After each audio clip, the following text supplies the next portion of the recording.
Rubyiruko, bana bacu, bayobozi mu nzego zose z'igihugu, bafatanyabikorwa bacu, babyeyi, mwiriwe neza. Banje kubashimira kuba mwitabiriye ihuriro ry'urubyiruko ry'uyu munsi.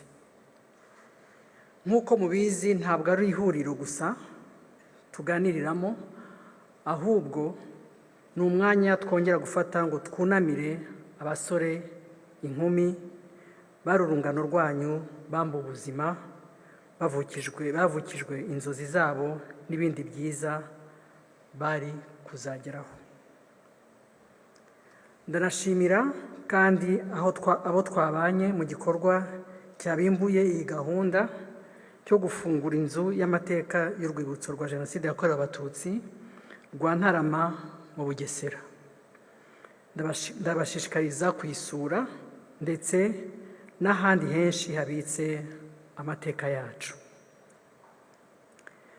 Nubwo twibuka tukanababara, uyu munsi ntabwo twibuka gusa amateka mabi twanyuzemo, ahubwo twongera no kwibutsa igihango dufitanye cyo kurinda ubumwe bwacu no gukomeza kubaka u Rwanda twifuza. Umwanya nk'uyu kandi twongera gutekereza ku nshingano dufite twese nk'Abanyarwanda, cyane cyane urubyiruko. Tukongera gusubira mu mateka yacu, kuko gusenyuka k'Ubunyarwanda n'u Rwanda no kongera kwiyubaka kwabyo bifite amateka akomeye tugomba guhora tuganiraho nk'umusingi wo kubakiraho. Hashize imyaka 32 Jenoside yakorewe Abatutsi ihagaritswe. Ni nayo myaka ishize dutangira urugendo rwo kubaka u Rwanda rutubereye buri munyarwanda wese akwiye kwishimira kubamo.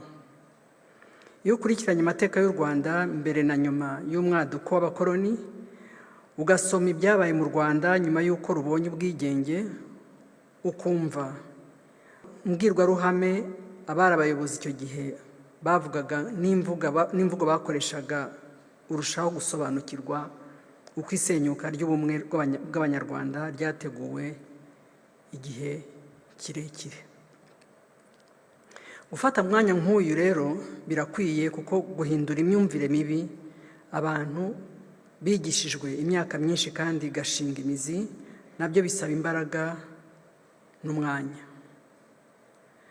Iyi ngengabitekerezo ya Jenoside yagiye ihererekanywa muri generasiyo zitandukanye, ari nayo mpamvu tukibona no mu bakiri bato. Abato turi kumwe uyu munsi, ngira ngo amateka y'uko umugabane wacu wa Afurika washegeshejwe n'ubukoloni mwarayize, ndetse n'ihame rya divide and rule cyangwa se diviser pour mieux régner abakoloni bakoresheje ngo basenye ubumwe bwacu mwarayumvise. Aha siho nifuza gutinda, ariko kuko aho byatugejeje nk'igihugu n'ingaruka zabyo n'uyu munsi tugifite twarazibonye. Mu mvugo z'abato numvise mujya mwibaza muti ni gute twisanze aha hantu. Nagira ngo munongere kwibaza muti ni gute twava hano hantu. Ni gute abakibona mu ndorerwamo y'amoko bava ibuzimu bakajya ibuntu. Ni uruhe rukingo rwadufasha kwirinda abato bakibyiruka nk'amwe ngo mwirinde, ariko munirinde iyo ngengabitekerezo isenya ntizabagereho. Nyuma y'ihungabana Abanyarwanda benshi bari bafite nyuma y'uko FPR Inkotanyi yari imaze kubohora igihugu, byarashobokaga ko abantu bahitamo kwihorera, ariko ntibabikoze, kuko bari kuba batatiye igihango cy'impamvu bafashe intwaro bakemera guhara ubuzima bwabo ngo barwanire igihugu buri munyarwanda wese yibonamo. Kuri benshi bumvaga ari inzozi ko FPR Inkotanyi yafata igihugu ikakiyobora. Ni nayo mpamvu kuri bo bumvaga bizaborohera cyane kongera gutera u Rwanda. Babigerageje kenshi, ariko byarabananiye. Muri icyo gihe kandi hari abahunze kubera ibyo bari basize bakoze mu Rwanda bahunga ubutabera, hari n'abandi babaswe n'urwango rukabije bumvaga ko badashobora kuba mu gihugu kitayobowe n'ubutegetsi bitaga ubwabo. Bahisemo guhunga, nta ngengabitekerezo bakomeza kwigendana no kwiyigisha abo nabo barimo urungano rwanyu. Ntabwo twirengagije ko hari byinshi muganira n'ababyeyi cyangwa mwigishwa mu rugo. Hari abagiye babidusangiza mu buhamya, ukumva ukuntu imiryango yabo igikomeye kuri ya ngengabitekerezo twita ko ariyo kwishyiga. Ariko nagira ngo mbahumurize, urukundo rw'umuryango ntirukwiye kutubuza gushyira imbere ikizaramira u Rwanda ariyo ngobyi iduhetse, aho twibona twese nk'umuryango mugari. Bana bacu, urubyiruko, umutima w'Abanyarwanda babanye nawo ishyanga, bakawuraga aho babyaye, bakabakundisha u Rwanda batazi, bakiyemeza gutaha batazi icyo basanze, bakemera gutanga ubuzima bwabo.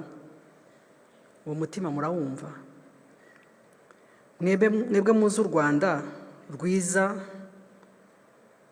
batamenye, bishoboka bite ko umuntu yakwemeza ko ibi byiza byose ari byo bababeshya, kandi mukabibwirwa na ba mutima muke batanaheruka, biyemeje kuba ba mpemuke ndamuke, batunzwe no guharabika igihugu n'abayobozi bacu.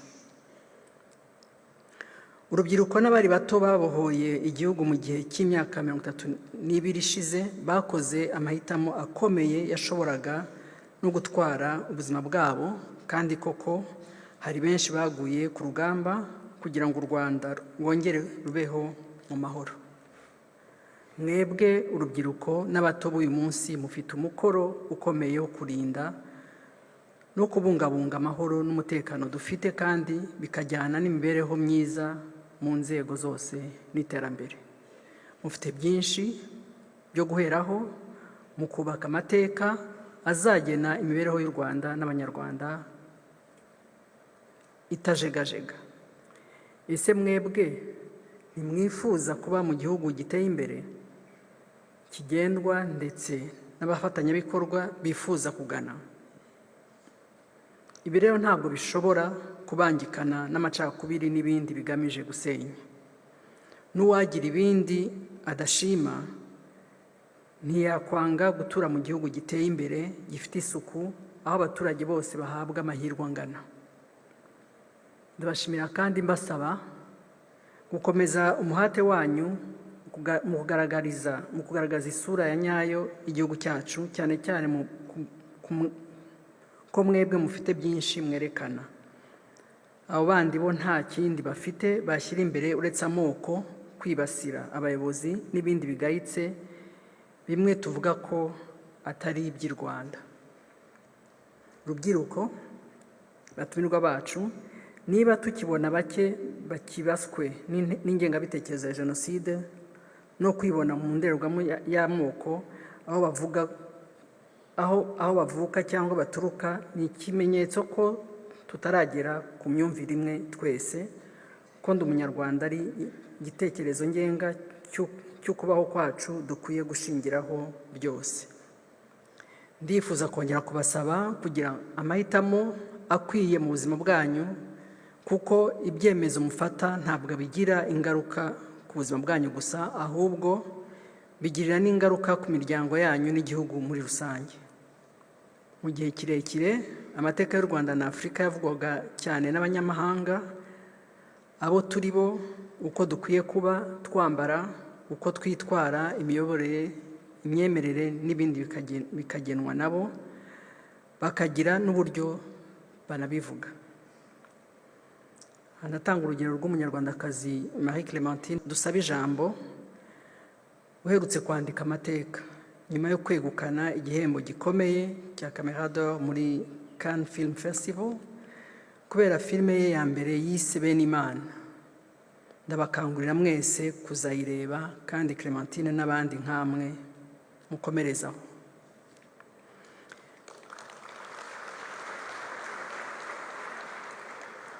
Uyu munsi amateka y'u Rwanda agenda arushaho kuvugwa n'Abanyarwanda ubwabo ku rwego mpuzamahanga, kandi iyo niyo ntego namwe mukwiye kwiha, kutemera gusa ibyo abandi bavuga ku gihugu cyanyu.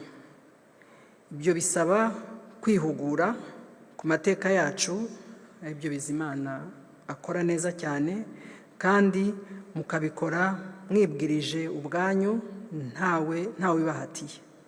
Gusura inzibutso, kumva ubuhamya, gusoma inyandiko n'ibitabo n'ibindi n'ibindi, mugasobanukirwa amateka yacu byimbitse, biri mu bizabafasha.